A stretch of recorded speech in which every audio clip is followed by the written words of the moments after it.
ត្រួយឡើងល្វិចពេញដើម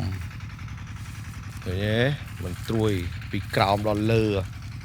អានេះឲ្យវាចេញតែក្រោមមិនកើតទេសរុបឲ្យវាមកទាំងអស់ហ្មងទៅហើយមើលផ្កាខាងក្នុង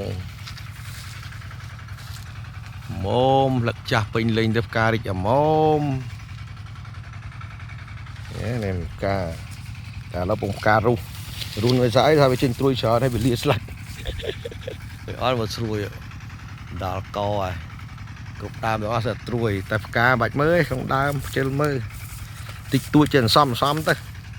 មើលត្រួយជើងក្រោមក៏មកតែពិតច្បាប់វាអត់ឲ្យមកដល់កពូលលើមកជើងក្រោមទេតែដោយសារយើងឃើញវាសភាពវាកាំងខ្លាំងយើងសរុបទៅពីដីហ្មងឲ្យមកត្រួយមើលសិតត្រួយឃើញអត់ណែល្វាក់ហើយមើលផ្កាក្នុងដើម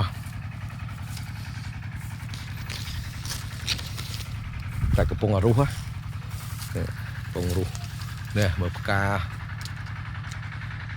យុទ្ធនាអស់ទេតែបើត្រួយវិញដល់កឲ្យមើលដើមណាក៏ត្រួយដែរឃើញអត់ល្វាក់ពេញដើមហ្មងហើយមើលផ្កាតោះដើមនេះមានអត់ផ្កាបើអត់ក៏អត់ចូលមើលសិនណានិយាយអត់មិនកើតតែនេះមិនច្រើនណាស់ទេស្ទើរល្មមតែវាមកអាក្រោយនេះថែមតែមកត្រួយដល់កត្រួយបើមិនឲ្យវាមកត្រួយមិនបើវាខានមកយូរហើយចង់ខំសរុបយកត្រួយដើមខែ11នឹងសរុបហ្មងប៉ុន្តែមើលផ្កាវាណាអញ្ចឹងសង្ឃឹមថាស្លឹកចាស់នឹងផ្កានឹងរីកអមមស្រួលចាស់មុនរីកផងស្លឹកហ្នឹងនៅមើលខាងក្រៅមើលនេះ